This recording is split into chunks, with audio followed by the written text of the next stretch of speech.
Addiction Rébellion, Société.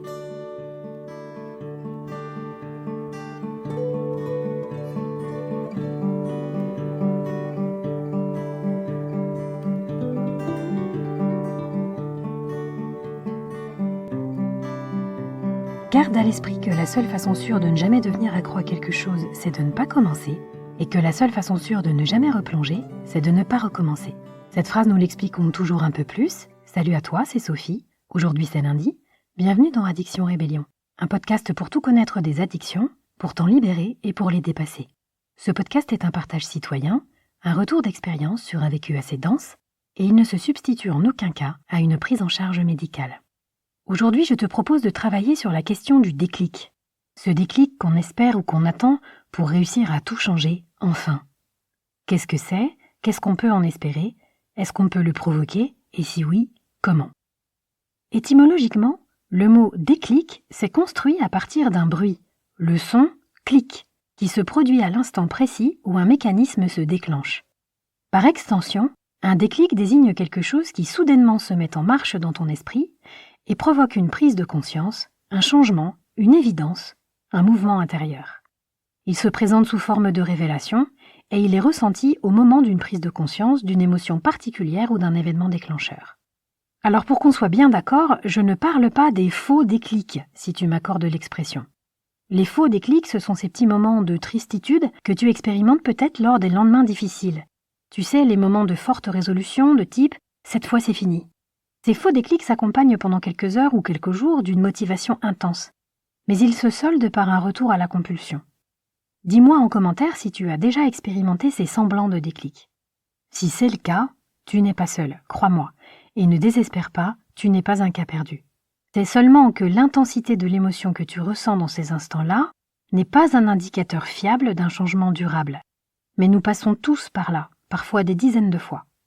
Quand tu es bloqué dans une conduite addictive, que tu cherches à t'en dégager par tous les moyens sans trouver l'issue, que tes phases de motivation retombent et te ramènent toujours à peu près au même endroit, tu peux en venir à espérer, attendre ou rechercher un déclencheur, un événement de compréhension majeur qui te permettrait de changer radicalement ton comportement sans avoir à lutter.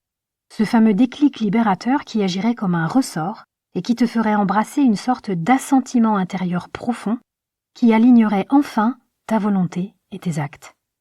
Je connais ça par cœur. Et c'est d'ailleurs un des mécanismes sur lesquels je travaille le plus dans ce podcast. J'essaie de provoquer des déclics pour le plus grand nombre de personnes. Le phénomène mystérieux du déclic a ses petites complexités qu'il faut comprendre, car la compréhension du mécanisme du déclic en favorise la survenue. Tout d'abord, en cherchant un déclic, que cherches-tu exactement ? Tu cherches un revirement, un événement qui chamboule tout, qui te permettrait de clôturer une situation qui te pèse, et qui t'apporterait un soulagement définitif et radical. Tu espères un événement, un mouvement interne, une prise de conscience, une émotion ou une clé de compréhension qui t'ouvrirait les yeux sur quelque chose qui jusque-là t'échappe et qui te permettrait de distinguer enfin des solutions concrètes dont tu ne douterais plus jamais. Car au fond, tout est là, ne plus douter. Si tu reviens en arrière dans ton histoire, tu as déjà peut-être connu des moments où un déclic s'est produit, où pendant quelques instants, tu as senti que c'était bon, que cette fois tu y étais. Mais pour une raison mystérieuse, ces moments d'éveil, si je peux employer un mot un peu galvaudé, n'ont pas duré dans le temps. Ils n'ont pas suffi à te faire changer définitivement de cap, et finalement, tu n'es pas sorti de ton ornière. J'y reviendrai.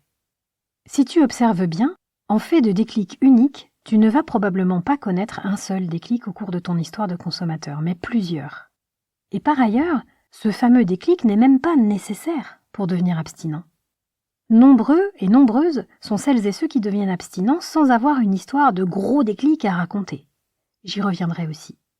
En réalité, ce que j'ai retenu de mon expérience et de mon observation, c'est que des déclics, il y en a un certain nombre, dont 2 sont plus importants que les autres.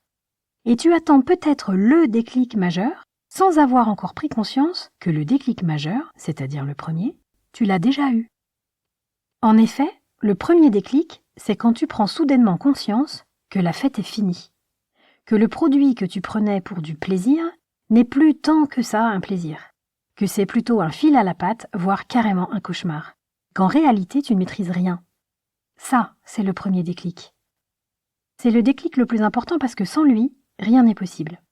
C'est lui qui met définitivement fin au déni, à la mauvaise foi, à toutes les justifications que tu te donnes, à l'ignorance ou à l'erreur de jugement, à toutes les croyances et à tous les fantasmes que tu entretenais sur ton produit addictif. Quand tu vois enfin clairement que ce que tu prenais pour un plaisir, un choix, une liberté, un besoin ou quelque chose de précieux se révèle en fait être une saloperie de fil à la patte, ta représentation du produit a changé.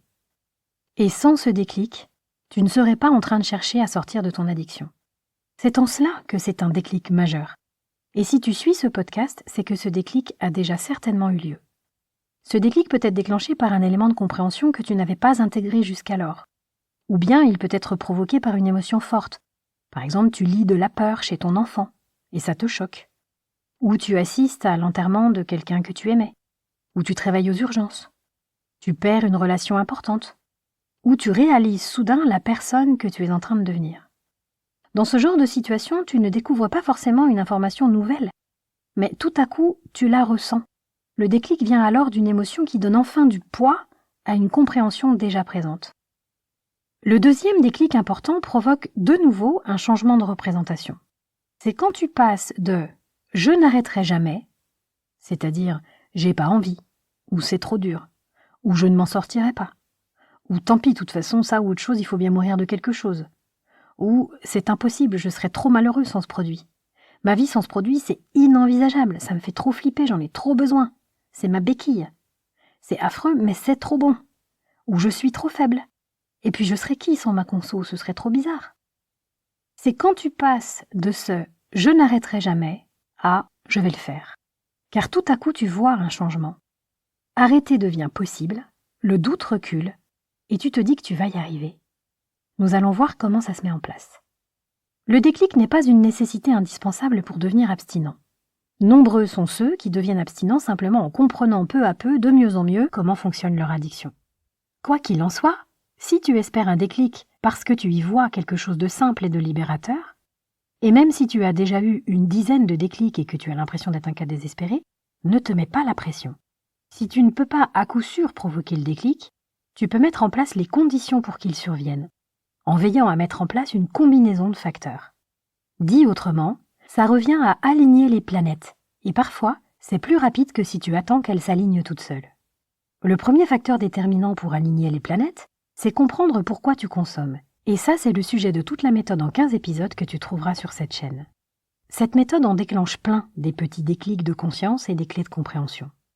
Quand je dis comprendre pourquoi tu consommes, je ne parle pas de dénicher dans le tréfonds de tes souterrains intimes d'obscures raisons psychanalytiques dont tu n'aurais pas conscience et qui expliqueraient pourquoi tu t'es réfugié dans la drogue.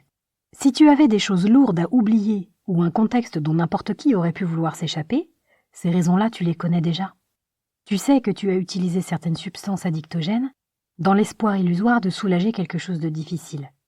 Ce dont je te parle, ce sont les raisons neurobiologiques qui font que la consommation appelle une autre consommation. Et pourquoi c'est difficile de résister à cet appel. Et pour comprendre tout ça, je te donne toute la matière que je peux réunir sur cette chaîne. Nous ne sommes pas toutes et tous égaux vis-à-vis de ce qui fait déclic ou pas. Ce qui fonctionne pour moi peut ne pas fonctionner pour toi, et inversement. Par exemple, j'ai rencontré quelqu'un qui a réussi à sortir de ses compulsions d'alcool et à devenir abstinent, le jour où un addictologue a mis le mot « maladie » sur son trouble. Le jour où ce mot a surgi dans sa conscience, il a compris qu'il n'avait pas un vice de personnalité insurmontable et qu'il y avait des solutions médicales à son problème. Il en a ressenti un soulagement tellement fort que ses représentations sur son addiction ont complètement basculé. Et il a suivi ce nouveau chemin qui se présentait devant lui avec succès. Quant à moi, c'est plutôt l'inverse qui s'est produit. À l'instant où j'ai compris que mes envies de tabac étaient déclenchées par la cigarette que j'avais fumée auparavant, j'ai compris que je n'étais ni malade ni dysfonctionnelle, qu'il me suffisait de ne pas céder aux prochaines envies jusqu'à ce qu'elles s'arrêtent d'elles-mêmes, et cette prise de conscience a été une telle révélation que je me suis sentie libre en un instant. Cette sensation ne m'a jamais quittée depuis 14 ans. Comme tu le vois, un déclic, s'il a lieu, c'est quelque chose de très personnel. Le deuxième facteur à aligner, c'est changer quelque chose dans ton environnement. Changer tes fréquentations, ton cadre de vie, tes routines, ce genre de choses. Si l'environnement dans lequel tu vis n'est pas bienveillant et prêt à te soutenir, voire à faire quelques efforts pour toi, Tu te rends bien compte que tu vas devoir faire des choix pour ne pas rester prisonnier ou prisonnière de cette atmosphère. Tu te rends bien compte que si tu conserves des paramètres identiques dans ta vie, rien de nouveau n'est possible. Il y a des personnes qui font 5, 10, 20 cures. Mais si elles ne changent pas le contexte dans lequel elles vivent, en réalité ces cures ne leur servent à rien. D'ailleurs ce ne sont même pas des cures, ce sont des pauses. Et leur consommation reprend, puisqu'elles retournent exactement à la même vie. Quand je te parle de changement, ça peut être un changement facile, comme jeter tous les briquets et tous les cendriers, ou changer la déco, prendre une autre route pour rentrer chez toi, un itinéraire qui ne passe pas devant ton bureau de tabac, ou ton bistrot habituel, ou ton spot de deal. Ça peut être aussi commencer une activité collective, ce genre de choses. Mais ça peut être un peu plus difficile, comme changer de fréquentation, quitter tes proches les plus toxiques à cause de l'influence qu'ils exercent sur toi. Ici j'ouvre d'ailleurs une parenthèse. Il y a des situations de couple ou de famille dans lesquelles un membre du duo ou du groupe est bien trop content que tu consommes, car ça lui évite de consommer seul. Ça peut lui donner un prétexte. Et si du jour au lendemain, toi tu deviens abstinent, il ou elle risque de se retrouver seul face à ses consommations. Et certains environnements addicts ne sont pas forcément très enthousiastes à l'idée que tu te libères. Mais je reviendrai peut-être sur ce point dans un autre épisode. N'hésite pas à me mettre un commentaire si un tel épisode t'intéresse. Je referme la parenthèse. Décider de cesser de côtoyer les connaissances qui recherchent ta compagnie pour partager leur consommation avec toi peut être compliqué. Mais parfois c'est le seul choix possible. Et sans doute le choix le plus intelligent et le plus loyal de ta vie. Parfois, le changement consiste en des décisions radicales, comme changer carrément de téléphone, de carte SIM et de numéro de téléphone, pour ne plus recevoir de notifications de ton dealer. Et si tu cherches à t'affranchir d'une drogue dite festive, entre toi et moi, tu n'as pas vraiment le choix. Il y a quelques gestes nécessaires, fermes et radicaux, que tu dois poser si tu espères te sevrer efficacement et te libérer définitivement. Si pour certains il suffit de se débarrasser d'un cendrier, et je mets des guillemets autour du mot « il suffit de », il y a aussi de ces femmes courageuses qui n'ont pas d'autre solution que de se mettre à l'abri avec leurs petits, dans des foyers d'accueil pour femmes, en attendant qu'on les aide à se reloger. Si jamais tu es dans une situation de ce genre, tu as besoin d'aide pour mettre toutes les chances de ton côté. Et de l'aide, il y en a. N'hésite pas à me solliciter. Le troisième facteur d'alignement, c'est être en capacité de prendre soin de toi. C'est trouver des ressources en toi et autour de toi. Soit parce que tout à coup tu prends conscience que tu vas y arriver, soit parce que tu te tournes vers de l'aide extérieure. Un groupe de parole, une association, une structure addicto, un XAPA, un centre de cure, etc. Tous les déclics de compréhension dont tu prends soudainement conscience suffisent rarement à eux seuls pour que tu prennes une autre route. L'alignement des planètes, c'est quand le moment où tu comprends quelque chose de fondamental coïncide au moment où tu as la main pour changer suffisamment de contexte dans ta vie et au moment où tu identifies des ressources internes ou externes sur lesquelles t'appuyer. À cet instant, les choses changent. Et si tu regardes bien, cette histoire d'alignement des planètes, c'est un motif récurrent dans l'addiction. Parce que pour commencer à consommer, il faut aussi un alignement particulier. L'accès à une drogue étant à lui seul le facteur le plus déterminant, il s'accompagne toujours, par exemple, d'un terrain de polyconsommation familiale, auquel s'ajoute un contexte de vie particulier. Un deuil important, une rupture, un déménagement mal vécu, une agression, du harcèlement à l'école, une relation malheureuse, une déception amoureuse. 1000 événements peuvent s'ajouter dans la balance et la faire basculer. Dans l'épisode qui s'appelle Addict Profiler, qui sont les addicts, je détaille plus longuement les paramètres qui peuvent favoriser cet alignement de circonstances propices aux addictions. Je te mets le lien sous l'audio si tu n'as pas encore écouté cet épisode. Qu'on parle de commencer à consommer ou de cesser de le faire, ce qui est frappant, c'est que ces mystérieuses bascules sont toujours issues d'une modification de tes représentations. Je t'explique. A priori, sauf contexte un peu particulier, quand tu es petit, tu as plutôt tendance à avoir une vision négative des drogues. Une vision assez juste finalement. Tu vois ça comme un truc toxique un peu idiot. C'est souvent un peu comme ça que les grands te présentent la chose. Normalement, les grands conseillent aux petits de ne pas faire la même chose qu'eux. Ils leur expliquent que c'est une bêtise. Et au plus, quand tu es petit, tu te dis que ça ne fera jamais partie de ta vie, au moins tu ne t'y intéresses tout simplement pas. Mais un jour, ton regard change. Tu ne vois plus les choses de la même façon. C'est-à-dire que tu expérimentes un changement au niveau de tes représentations. Tout à coup, les drogues revêtent un intérêt qui n'existait pas auparavant dans ton esprit. ou encore tu ne les vois plus de façon aussi intensément négative. Le contexte dans lequel se produit ce changement de regard subit un certain nombre d'influences qui t'attirent dans une nouvelle direction. Eh bien, il se passe quelque chose de similaire quand tu décides d'arrêter. Ton regard sur ton produit ou ton comportement change, et si ce changement a lieu au moment où tu es en capacité de modifier ton environnement, et que tu sais comment t'aider ou te faire aider, c'est bon, tu es face à un boulevard.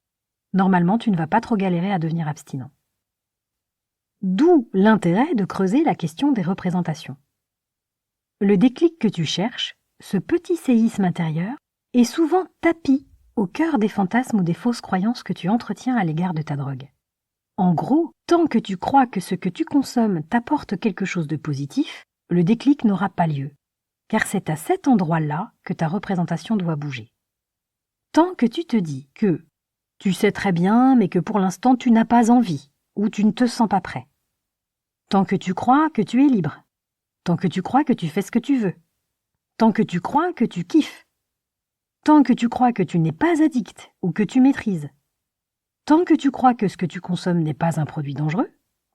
Tant que tu crois que consommer te permet de mieux fonctionner ou que ça t'apporte quelque chose de nécessaire. Tant que tu crois que tu es dépendant, que tu ne pourras jamais t'en passer, ou que c'est une béquille qui t'aide, le déclic ne peut pas se produire, car tes représentations te masquent la vérité. Le travail autour des représentations est aussi intéressant qu'important.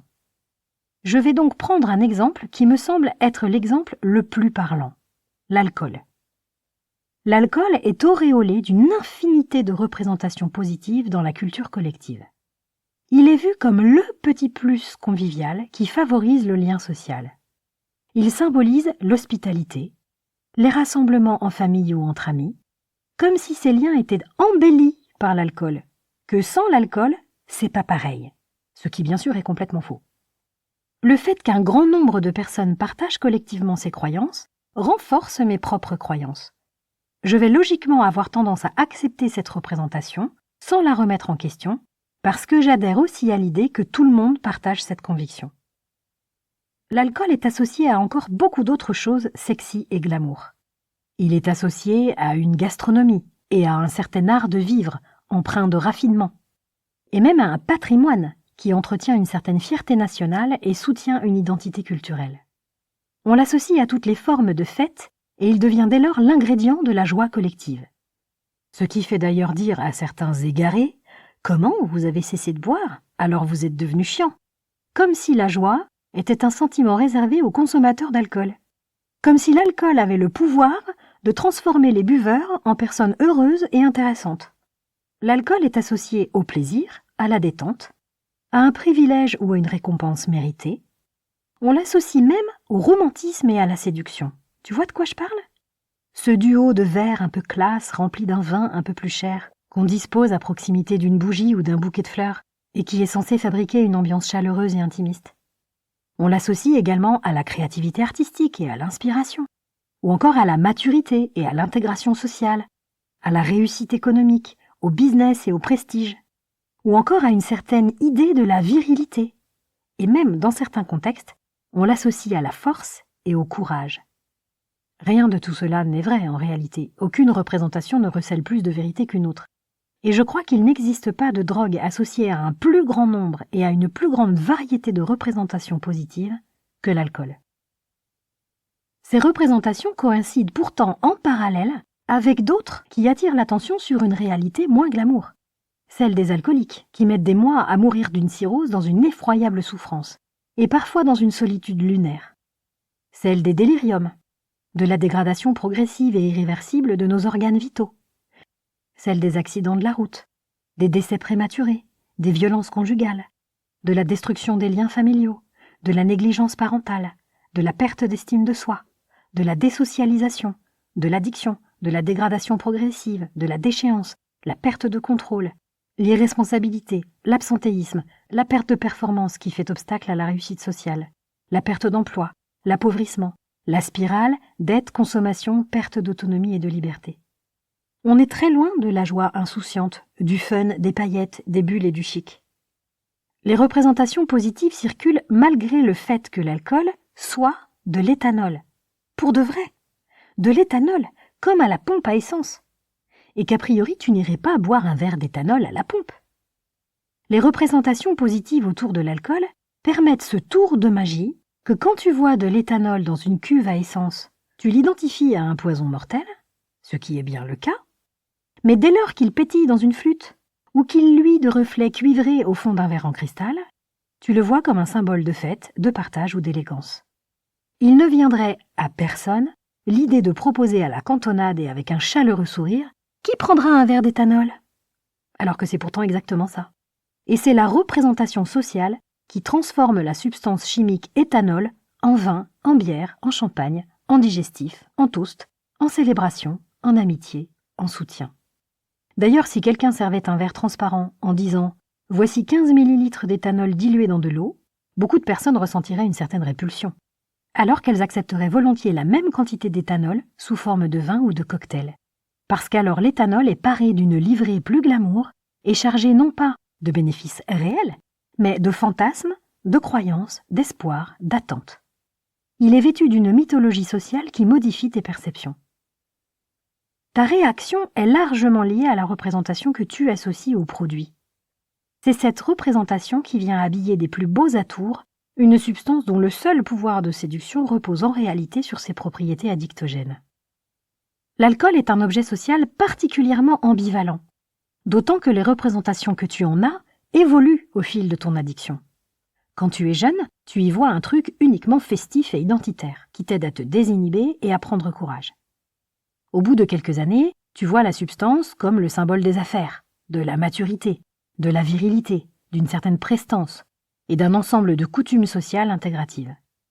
Puis vient un moment où l'éthanol peut te sembler être une béquille, un secours dont tu ne peux plus te passer, jusqu'à ce que tu prenais pour une béquille t'apparaisse plutôt comme une corde à nœud coulant. Tant que tu vois le pinard comme un bienfait pour tes artères, tu ne peux pas le voir comme la substance qui démarre ta voiture, qui te rend addict et qui agresse systématiquement ton foie jusqu'à sa destruction complète. C'est au moment où l'éthanol perd la plus grande partie de ses représentations positives, au moment où l'expérience du réel vient nuancer le tableau, que tu te peignais jusque-là, que désormais tu vois clair. Ça s'appelle un déclic. À ce stade, tu te dis peut-être que tu es parfaitement conscient des représentations négatives associées à l'alcool et que ça ne t'aide pas pour autant à t'arrêter facilement. Mais c'est parce que ton travail autour des représentations n'est pas encore terminé. Je te propose de réfléchir quelques instants au fait que les représentations positives à l'égard des substances addictives sont toujours colorées d'immédiateté, alors que les représentations négatives convoquent un temps qui n'est pas encore là. La convivialité, la détente, le « on n'a qu'une vie », c'est maintenant, là, tout de suite. Alors que la cirrhose ou l'AVC, c'est dans 10, 15 ou 20 ans. Ton cerveau, comme le mien, est notoirement mauvais pour arbitrer entre une récompense immédiate et une conséquence lointaine et floue. Ça ne nous aide pas. D'autre part, il ne suffit pas de t'interroger sur tes représentations à l'égard du produit. Tout le monde sait que l'alcool est un poison qui n'apporte que des dégâts à notre corps. Tout le monde sait cela également du tabac, de la cocaïne, de l'héroïne, des méthamphétamines, etc. Un peu moins nombreux sont ceux qui le savent aussi pour le cannabis, la bouffe agro-industrielle ou pour le sucre. Ne désespérons pas, ça viendra peut-être. Mais bien que personne n'ignore ces tristes vérités, il y a un autre travail à mener sur tes représentations. Et il concerne tes représentations de l'addiction. Ce travail, je te propose que nous le commencions ensemble. Quand on pense addiction, l'impact de ce mot particulièrement négatif vient toujours s'amortir dans une espèce d'édredon d'images mentales, telles que plaisir, hédonisme, on n'a qu'une vie, il faut profiter, il faut savoir faire la fête, il faut vivre intensément. C'est idiot et austère de se priver. On voit l'addiction comme un liant social qui facilite la rencontre, l'intégration et l'appartenance. On l'associe souvent au caractère entier, passionné, écorché vif, les idéalistes, les transportés, ceux qui refusent de se contenter d'une existence fade, ou encore aux artistes tourmentés, sensibles et excessifs, mais inspirés et talentueux, aux personnes spéciales, originales, aux ambitieux, à ceux qui repoussent leurs limites, au caractère résolument libre, indocile et indépendant. Finalement, l'addiction, dans la représentation collective, c'est glamour, c'est excitant, ça semble vivant et intense, ça semble rock'n'roll, rebelle ou romantique, selon tes critères personnels. Pourtant, les représentations négatives foisonnent aussi. Perte de contrôle, esclavage, perte de liberté, manque de volonté, échec personnel, fragilité psychologique, dégradation physique et mentale, accoutumance, déchéance, isolement, marginalisation, perte d'autonomie, incompréhension de l'entourage, destruction des liens forts, ruine financière, déclassement social, difficultés scolaires, perte d'emploi, conflits, mensonges, dissimulation, mauvaise foi, déni, rupture, accident, violence, mise en danger de soi et d'autrui, comportement impulsif, honte de soi, aliénation aux produits, vide intérieur, autodestruction, désespoir, fuite de la réalité, culpabilité, perte de sens. Je ne choisis plus, ça me détruit, ça détruit mes relations. Les autres me jugent et m'excluent. Maintenant, si tu regardes bien, à ce tableau noir manque pourtant l'élément le plus important auquel personne ne pense. Il y a un élément qui disparaît magiquement de toutes les représentations de l'addiction. C'est que les comportements ou produits addictifs ou addictogènes sont addictifs et addictogènes. Tu veux que je te la refasse ?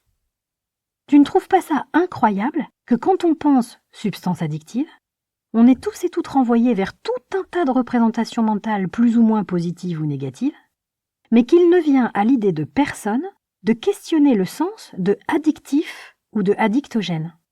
On a deux termes quasiment synonymes qu'on emploie à toutes les sauces, substance addictive, comportement addictogène, addiction, et pourtant on zappe le sens le plus immédiat. Une substance addictive ou addictogène, ça veut dire substance qui cause de l'addiction, avec tout ce que ça implique.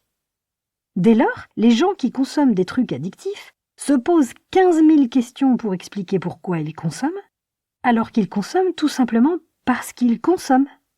Ce qu'ils consomment les rend accros. Ils consomment un produit qui les pousse à consommer le produit. Et ils se torturent le cerveau à comprendre pourquoi ils consomment. Tu ne trouves pas ça extraordinaire ? C'est comme parler de junk food en oubliant le mot junk. Seul le mot food demeure présent dans l'esprit et on se focalise entièrement sur lui, alors que toute la problématique réside dans le caractère junk de cette alimentation designée pour rendre accro. Je vais me focaliser quelques instants sur la junk food parce qu'elle permet de mieux comprendre ce qui arrive dans ton cerveau quand il est malencontreusement mis en présence de quelque chose d'addictogène. Prenons une pizza. Et je ne vais même pas parler d'une pizza de supermarché ou de kiosque à pizza 24/24, pleine d'additifs et de trucs en tout genre. Je vais parler d'une pizza de restaurant, faite avec des produits un peu mieux choisis et faite avec un peu plus de conscience. Une pizza, même bien faite, contient énormément de glucides, c'est-à-dire de sucre, parce qu'elle est faite à partir de farine de blé riche en gluten. Elle contient énormément de gras et énormément de sel. Personne ne semble prendre conscience de ce que ça fait sur notre cerveau, alors je te l'explique. Nous sommes des chasseurs-cueilleurs, porteurs d'un patrimoine fait de 300 000 ans de gènes. Patrimoine initialement adapté au manque et à des périodes de famine. La nature sauvage, dans laquelle nous avons vécu presque 300 000 ans, est un milieu à forte contrainte, et contrairement à ce que nous avons tendance à croire collectivement, nous sommes faits pour survivre à ces contraintes. Si ce n'était pas le cas, nous n'aurions pas survécu à presque 300 000 ans de vie avec ces contraintes. Notre cerveau est fait pour supporter le manque. En même temps, notre cerveau est organisé de manière à nous motiver pour trouver de quoi survivre. C'est le rôle de la fameuse dopamine. La dopamine n'est pas du tout, comme on l'entend très souvent, l'hormone du plaisir, d'abord parce que ce n'est pas une hormone, mais surtout parce qu'elle n'a rien à voir avec le plaisir. Alors je sais très bien que tu as l'impression absolument sincère et réelle de ressentir du plaisir quand tu consommes, mais je n'ai pas terminé, alors reste avec moi. Aujourd'hui, de nombreuses expériences ont démontré que la dopamine ne code pas le plaisir, mais la motivation. Les chercheurs disent qu'elle ne code pas le liking, mais le wanting. Tu sens la nuance ? Je détaille les expériences que j'évoque ici brièvement dans l'épisode qui s'appelle « Dopamine et plaisir, pourquoi sommes-nous accros ?» C'est la dopamine qui nous pousse à vouloir un truc et à ne pas décrocher de cet objectif. Par exemple, si je découvre une grande haie remplie de baies comestibles qui va nourrir toute ma tribu, ma dopamine me récompense et je cours chercher mes camarades pour que tout le monde fasse provision de nourriture. La dopamine sécrétée me sert non seulement à me motiver, à retourner chercher les membres de mon clan, mais également à mémoriser le trajet pour retrouver cet abondant buisson de nourriture. Elle m'aide aussi à mémoriser des détails dans l'environnement de ce buisson qui pourront me servir à l'avenir à repérer de loin un autre buisson de haies. L'expérience que je vis et que je partage avec les autres associe une hausse de dopamine, mais également des hormones de plaisir. Et le résultat, c'est que je vais kiffer les baies et que j'aurai envie de reproduire cette expérience. Maintenant, que se passe-t-il dans ton cerveau et quelle différence il y a avec une pizza? Tu vois bien qu'une poignée de baies, et même une bassine de baies, ce n'est pas tout à fait le même délire dopaminergique qu'une pizza. Parce que les baies, ce n'est pas un aliment en même temps gras, sucré, salé. En fait, rien dans la nature n'est à la fois gras, sucré et salé. Ça n'existe pas à l'état naturel, une denrée avec une valeur calorique aussi gigantesque, ni aussi rapidement assimilée que la glace, les chips, les frites, les kebabs, les burgers, la tartiflette, la raclette, la pizza, les panini, les nuggets, les donuts, le ketchup et j'en passe. Pour ton cerveau, c'est une découverte incroyable, ces denrées à ultra haute valeur calorique. Il les voit comme des bombes d'énergie miraculeuses, et avec elles, il a bien l'intention de se constituer des réserves de graisse en cas de famine potentielle. En fait, pour ton cerveau, une pizza, c'est un braquage de son système dopaminergique. En comparaison de ce que Mère Nature peut lui fournir, rien n'équivaut à un truc pareil. Dès lors, ta dopamine va se mettre à te harceler pour que tu en reprennes. Parce que ta dopamine n'est pas là pour juger de la qualité de ce que tu ingères. Elle est là pour te pousser à répéter les comportements qui la stimulent le plus. Et c'est cet appel obsédant que tu prends pour du plaisir.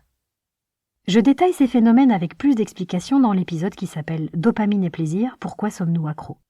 ainsi que dans la mini-série sur les grignotages, dont je te mets les liens sous l'audio si tu veux aller voir plus en profondeur. Si tu comprends ce mécanisme neurologique qui te pousse à survaloriser la pizza, les chips et la glace, au détriment des haricots et des myrtilles, tu peux comprendre aussi pourquoi une cigarette, un verre d'éthanol ou un trait de coke peuvent tout à coup revêtir tant d'attrait pour ton cerveau. Ça n'a rien à voir avec un prétendu plaisir agréable. Il déclenche tellement de dopamine dans ton cerveau qu'il s'y imprime avec un message d'importance maximale contre lequel tu ne peux pas lutter. C'est ça, un shoot. C'est quand toute la dopamine se déverse dans tes synapses et que tu te dis « Waouh, c'est quoi ce truc ?» C'est de la dopamine. Ce n'est pas du plaisir. Ce que tu prends pour du plaisir, ce sont ces variations spectaculaires de tes taux de dopamine. En fait, tu es matraqué par la hausse d'un neuromodulateur qui te crie de recommencer ce truc si efficace. Et c'est pour ça que tu te retrouves parfois à penser « Mais enfin, c'est pas possible, j'en ai marre, je veux arrêter, je le veux vraiment, et pourtant je ne peux pas m'empêcher d'y retourner. » C'est parce que tu te focalises sur la substance sous tes yeux, alors que le piège a lieu dans ton cerveau. Ton cerveau hypnotisé par un tel potentiel dopaminergique concentre et maintient toute ton attention focalisée sur le produit responsable, qui est devenu le produit à obtenir. Dès lors, si tu cèdes à l'appel de ton cerveau, qui t'oriente à toute force vers le produit et que tu en consommes, ton cerveau te récompense par un nouveau shoot de dopamine. Et tu prends cette sécrétion massive pour du plaisir. Alors que le plaisir n'a rien à voir avec la dopamine. Mais j'en parle dans cet autre épisode dont je te mets le lien sous l'audio. La seule solution pour que cette obsession s'éteigne, c'est de cesser de la nourrir, c'est de ne pas reconsommer. Car alors les circuits d'appel et de motivation vont s'éteindre et peu à peu, tu ne seras plus traversé par ces messages d'envie. La seule façon sûre de ne pas replonger, c'est de ne pas recommencer. Comme tu le vois, les représentations que nous avons de l'addiction sont en réalité assez éloignées de la vérité neurobiologique de l'addiction. Enfin, il y a un autre endroit où tu peux questionner tes représentations. C'est l'image que tu te fais d'un addict.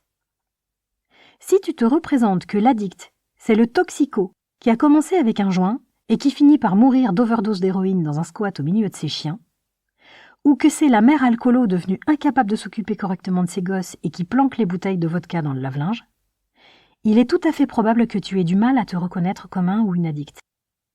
Je te le signale parce que j'ai longtemps été dans ce cas. Et sur ce point, la science ne nous aide pas toujours. En effet, les dernières expériences qui servent à la définition de l'addiction ont plutôt tendance à renforcer nos stéréotypes. Je t'explique.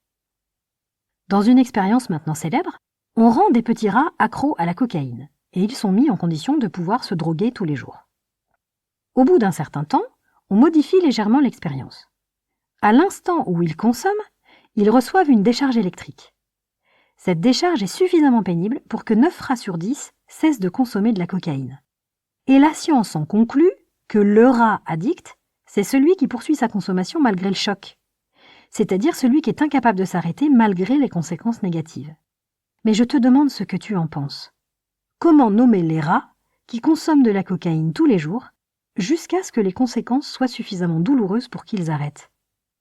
En l'absence de conséquences terribles, ils consommaient quand même. Ils ne s'arrêtaient pas d'eux-mêmes. Et si l'expérience n'avait pas mis en place de choc électrique, ils ne se seraient pas arrêtés d'eux-mêmes. Pourquoi ? Parce que la cocaïne est extrêmement addictive, et qu'une fois qu'elle s'est déversée dans les circuits dopaminergiques du cerveau, celui-ci est pris au piège de la valorisation excessive, de la répétition, du renforcement et de la compulsion. Tant que le terme addict est réservé au seul rat sur 10 incapable de s'arrêter, on renforce les représentations stéréotypées et on contribue à la banalisation et à la normalisation des conduites addictives. Pour l'anecdote, j'ai réalisé que j'avais eu une addiction à l'alcool 2 ans après mon sevrage. Jusqu'à ce que j'ouvre les yeux, je me disais que je n'étais pas addict à l'alcool. Alors que quand je buvais de l'alcool, je buvais trop, souvent, parfois seul. J'ai parfois pris des risques et fait courir des risques aux autres. J'ai hérité d'un modèle où consommer de l'alcool quotidiennement relevait de la normalité, et je l'ai transmis. Je n'ai ouvert les yeux qu'après avoir arrêté. C'est fou, non ? Je suis la preuve qu'un addict peut travailler tous les jours, s'occuper de ses enfants, avoir une vie sociale riche, mener à bien ses projets et conduire ainsi sa vie pendant longtemps. Si la prise de conscience « je suis légèrement addict à cette substance » paraît trop difficile à accepter, il est quand même au moins raisonnable de te dire « je consomme un poison officiellement reconnu comme addictif, c'est-à-dire une substance qui me rend peu à peu de plus en plus accro, même si je ne m'en rends pas compte, et je préfère ne pas fermer les yeux sur ce danger. » Je pense que plus tu comprends de choses, plus tu travailles sur la question, plus tu as de chances que ces déclics coïncident avec le bon moment. Des clés de compréhension, la chaîne Addiction Rébellion s'emploie à en fournir. Les ressources, elles, sont déjà nombreuses, car il en existe énormément autour de toi. Il existe un grand nombre de centres de soins, des associations d'aidants, des groupes de parole en réel ou en ligne, des pairs aidants, des experts en addictologie en tout genre. Et puis tu en doutes peut-être, mais tu possèdes en toi des ressources que tu peux raviver et dont tu peux te servir pour te sortir de là. J'en parle plus longuement dans l'épisode 12 de la méthode, mais l'idée, c'est de t'appuyer sur tes qualités d'addict, comme la persévérance et ta capacité à te concentrer sur un objectif. Dans l'équation qui conduit au déclic, le terme que je ne maîtrise pas, parce qu'il t'appartient complètement, c'est tout ce que tu peux faire pour changer ton contexte ou ton environnement. Alors il y a des personnes qui vont vraiment devoir lutter bec et ongles et se battre comme des lions pour sortir du contexte dans lequel ils consomment. C'est sur ce point en particulier qu'ils vont devoir travailler. Et face à cela, nous ne sommes pas tous égaux. Si tu n'as nulle part où aller, si tu es sans ressources financières, si tu es trop jeune pour modifier l'environnement dans lequel tu vis parce que tu n'en as pas la maîtrise, alors tu vis une situation difficile et compliquée. Ça arrive. Cherche de l'aide et n'hésite pas à m'exposer ta situation. Les personnes qui persévèrent et qui finissent par trouver une issue à ce genre de contexte me laissent muette d'admiration. Parce que pour certains, c'est vraiment l'Everest. Malgré tout, un ami à moi qui a 30 ans de terrain dans la prévention et la réduction des risques me le rappelle à chaque fois que nous en parlons. Il y a toujours une solution quelque part. Toujours. N'oublie pas que tu n'es pas seul. Et le simple fait de te rapprocher d'un expert en addictologie ou d'un groupe de parole pourrait t'apporter des déblocages que tu n'imagines pas.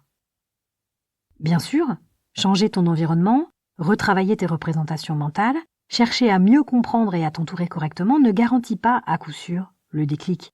Mais tout cela en augmente grandement la probabilité.